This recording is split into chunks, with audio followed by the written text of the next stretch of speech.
Shabbat Shalom. I'm here in the north of Israel, in the military reserve duty. And this Shabbat, we read and study Parashat Vayishlach. I'd like to share a few brief points with you.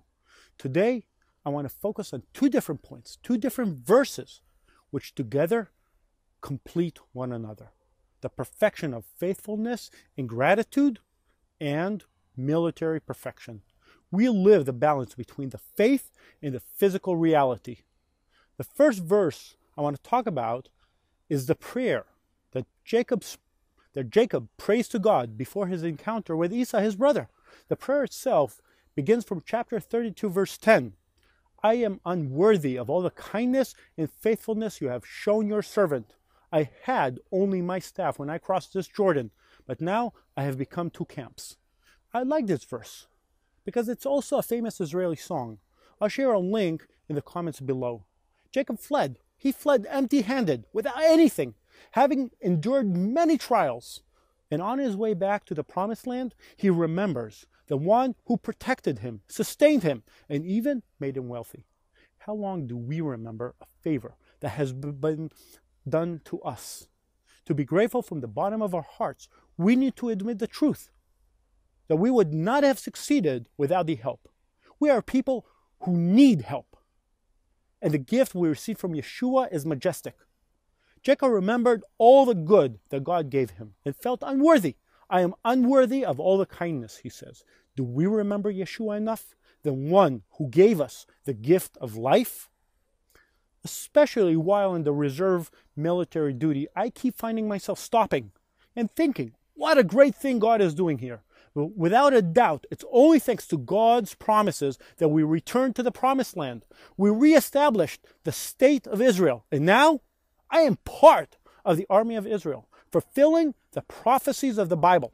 It is not easy to comprehend the full size of the blessing and the gift that God has given us here.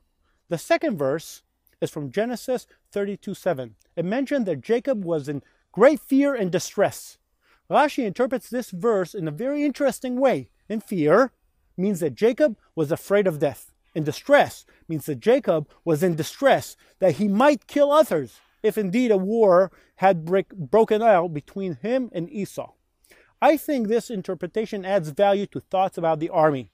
A healthy army, a moral army, high-quality army must have these 2 points. On the one hand, the desire for life, and on the other, the unwillingness to kill. Soldiers must be afraid of death. We must want to return home after the battlefield. There should be something worth fighting for. God gave us life, and it's holy, and it's good. It's a gift.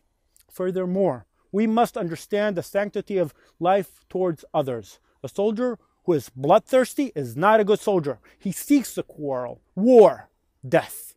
We must seek peace, coexistence, but even as such, we realize that there is a real need for self-defense. A soldier who acts out of self-defense is a good soldier. He is a soldier who fears death and tries to prevent death from reaching his family, his friends, his people.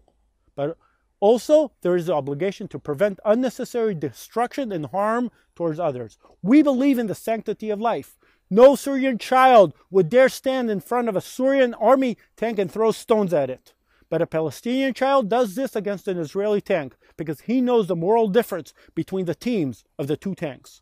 And the extensive use made by terrorist organizations in Gaza, the West Bank, in Lebanon, of human shields by locating their headquarters and their means of dispatch within civilian population, inside of schools and hospitals, is in itself proof of their own belief in the high level of morality of the IDF. Otherwise, there would be no use in using human shields.